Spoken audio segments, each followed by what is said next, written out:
Rent का जो agreement होता है ना, ये मिडिल क्लास फैमिलीज में ये 11 महीने का कच्चा एग्रीमेंट होता है। ये रजिस्टर्ड एग्रीमेंट नहीं होता जो 3 साल की लीज हम बोलते हैं। तो उसमें लिखा होता है 10% रेंट बढ़ेगा हर साल।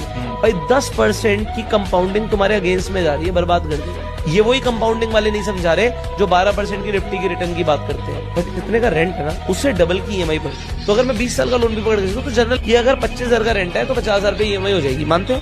अब रेंट जो 25,000 रुपए का है वो हर साल बढ़ जाएगा और उसे 50,000 होने में ज्यादा टाइम नहीं लगेगा। बट ईएमआई अगर 50,000 की आ जाए तो आज से 20 साल के बाद भी जब खत्म होने वाला होगा लोन तब भी वो 50,000 की ही होगी। बट रेंट का 50,000 नहीं। तो आज ईएमआई पर लेके आपका घर अपना हो जाता है। रेंट का जो एग्रीमेंट होता है ना, ये मिडिल क्लास फैमिलीज में ये 11 महीने का कच्चा एग्रीमेंट होता है। ये रजिस्टर्ड एग्रीमेंट नहीं होता जो 3 साल की लीज हम बोलते हैं। तो उसमें लिखा होता है 10% रेंट बढ़ेगा हर साल।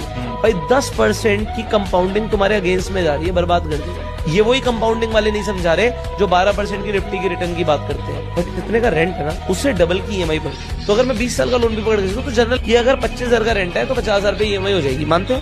अब रेंट जो 25,000 रुपए का है वो हर साल बढ़ जाएगा और उसे 50,000 होने में ज्यादा टाइम नहीं लगेगा। बट ईएमआई अगर 50,000 की आ जाए तो आज से 20 साल के बाद भी जब खत्म होने वाला होगा लोन तब भी वो 50,000 की ही। ये सोसाइटी की एंट्री है।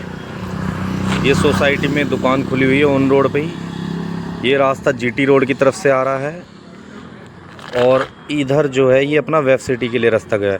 अगर आप इसी रोड पे कहते हैं तो आपको इस रोड पे भी प्लॉट या दुकान मिल जाएगी ऑन रोड पे ही।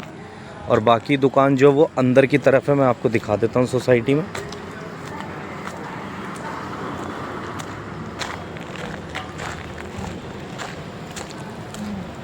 सोसाइटी की एंट्री है।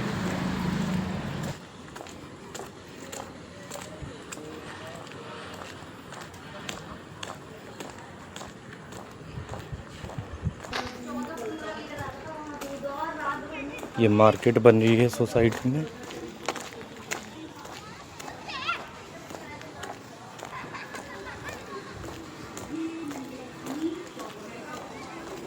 ये सब सोसाइटी में दुकानें बनी हुई हैं।